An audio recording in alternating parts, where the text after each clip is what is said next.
Seja muito bem-vindo. Agora são 11 horas em ponto pelo horário de Brasília e nós estamos de volta com mais notícias do Brasil e do mundo desta segunda-feira.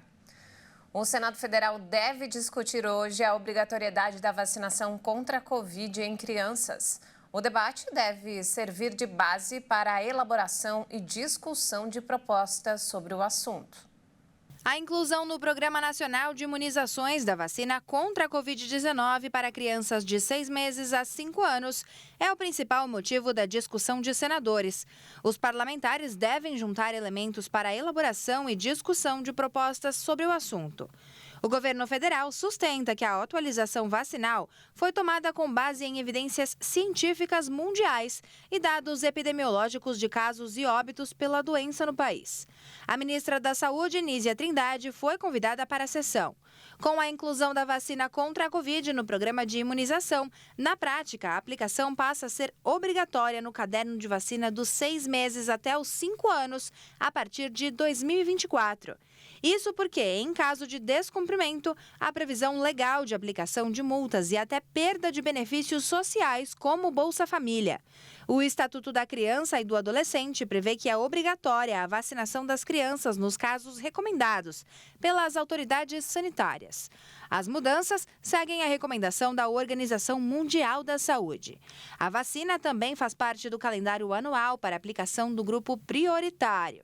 Nesse rol estão pessoas acima de 60 anos imunocomprometidas, funcionários e pessoas que vivem em instituições permanentes, indígenas, ribeirinhos, quilombolas, pessoas com deficiência permanente, trabalhadores da saúde, gestantes e puérperas e a população privada de liberdade.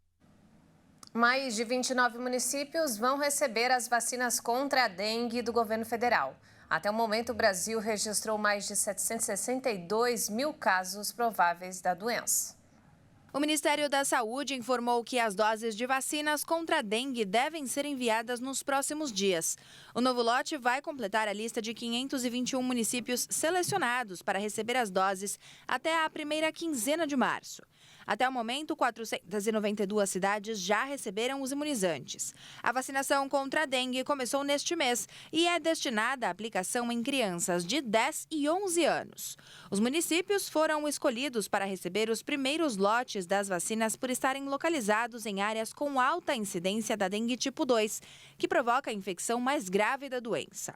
A restrição de regiões que não vão receber a vacinação foi feita diante das dificuldades apresentadas para a produção e oferta da vacina elaborada pelo laboratório Takeda. A partir da entrega de mais carregamentos, a vacinação deve ser ampliada pelo Sistema Único de Saúde. A estimativa é que até o fim deste ano, a vacinação com a Qdenga, nome comercial do imunizante, será ampliada para adolescentes de 12, 13 e 14 anos que moram nos municípios já contemplados. E mudando de assunto, olha só, o reajuste salarial médio do trabalhador em janeiro foi o maior para o mês em 17 anos. Considerando todos os meses, o percentual teve o melhor resultado dos últimos 11 anos. O boletim da FIPE revelou que o aumento médio real dos salários em janeiro foi de 2%, o melhor resultado para o mês desde 2007, quando tiveram início os registros de negociações coletivas do sistema mediador. O piso salarial mediano foi de R$ 1.492 em janeiro, acima do salário mínimo de R$ 1.412. Considerando todos os meses, o percentual obteve o melhor resultado para os trabalhadores desde dezembro de 2013. De acordo com o boletim, 90,2% das negociações e convenções coletivas realizadas no país em janeiro resultaram em reajustes acima do Índice Nacional de Preços ao Consumidor. No acumulado dos últimos 12 meses, o índice foi de 80,2%. A categoria que teve aumento real mais expressivo em janeiro foi a da construção civil, com 2,79%. Em seguida, aparecem os setores de serviços e indústria.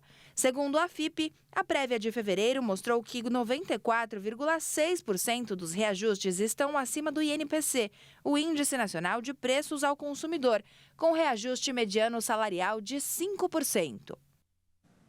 Mais da metade da população do Brasil é formada por pretos e pardos e quase 70% deles vivem sem esgoto adequado. A informação faz parte do Censo 2022, divulgada pelo IBGE.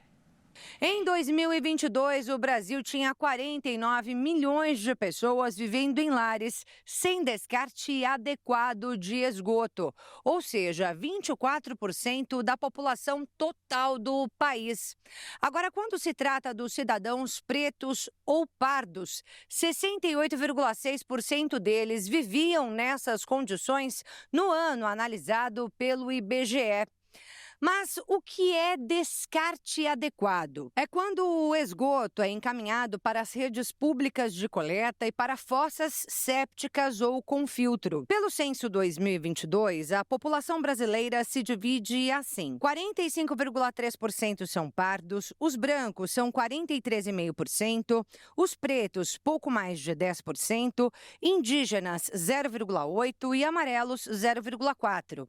E entre todos os grupos, os pardos são os mais prejudicados com o esgoto inadequado, já que 58% deles vivem em locais onde o descarte acontece direto em rios, no mar e até em fossa rudimentar ou buraco.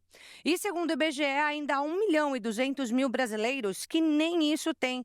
Vivem em casa sem nenhum cômodo com vaso sanitário ou buraco. O banheiro é a céu aberto. A falta de um abastecimento adequado de água também atingia boa parcela da população em 2022, pouco mais de 6 milhões de brasileiros. E desse total, mais uma vez, pretos e pardos são maioria, 72%. É considerado abastecimento inadequado de água quando vem de carro-pipa, rios, açudes, córregos, igarapés ou água de chuva armazenada. Agora, sobre coleta de lixo, o percentual de pessoas morando onde há coleta de lixo subiu de 85% para 91% de 2010 para 2022, ano em que a maior parte da população sem coleta se concentrava na região norte. E nos destaques internacionais, o primeiro-ministro palestino Mohamed Shtayyeh anunciou sua renúncia ao governo. O comunicado acontece pouco depois do exército israelense apresentar um plano para a retirada de civis das zonas de conflito na faixa de Gaza. O anúncio foi feito pelo gabinete do primeiro-ministro Benjamin Netanyahu e acontece em meio à expectativa de ofensiva na cidade de Rafah, considerada o último reduto dos terroristas do Hamas. Mais de 1 milhão de civis vivem na região atualmente. E antes de encerrar, olha só, um trem de carga percorreu 70 quilômetros em alta velocidade sem maquinista. O caso que aconteceu na Índia está sendo investigado. No domingo, quase 50 vagões carregados com cascalho viajaram sem maquinista a 100 km por hora entre o estado de Jammu e Caxemira e Punjab, no norte do país.